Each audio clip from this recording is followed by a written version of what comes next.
Here lieth the body of 10 Shilling Smith, a sailor washed up on the beach. Less than 100 years ago, Maryport was a thriving, prosperous place, surrounded by coal mines. The pubs were full of foreign voices, the harbour full of shipping. They imported iron ore and exported coal. They also imported timber from all around the world. The finest ships in the world was in this port.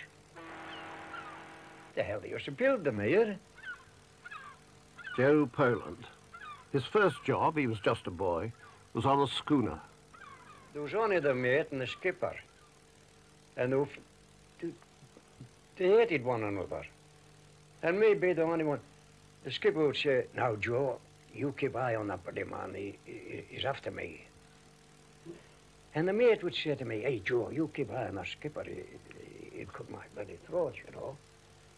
Well, that meant I was going to get no sleep at all. When were you born? The day Gladstone died, 1898, 19th day of May. Did you have a good childhood? No, I never knew my mother. The only thing I remember about my mother was when a woman picked us up and says, "There's your mummy in a big box, Joe." I reckon that woman that picked me up was my aunt.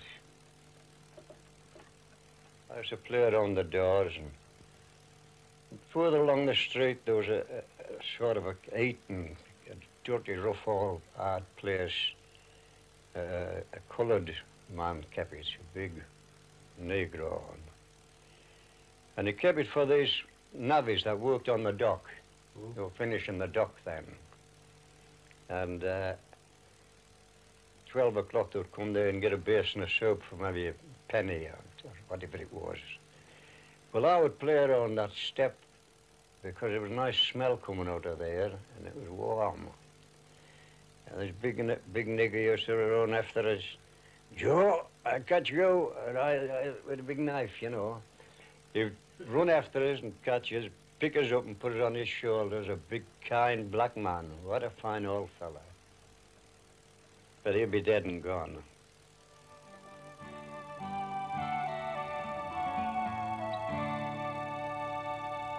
The memory of John of Maryport, in the 18th year of his age, on homeward passage from ye West Indies.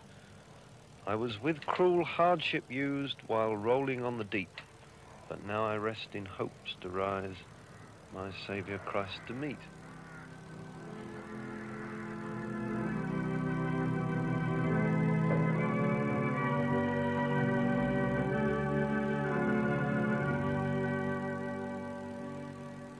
My grandpa was an oarsman, as his father was before. He rowed the lifeboat through the storms that lashed the Maryport shore. His hands were blistered to the wrists. His voice was faint and hoarse. My grandma nursed him for a week when a storm had run its course. No man could swim with a stronger stroke or hold their breath like he when called to swim with a towing rope through a wild and frantic sea. He died a peaceful, quiet death. No angry storm beat he, and the blistered, tortured palms were wrapped so nobody could see.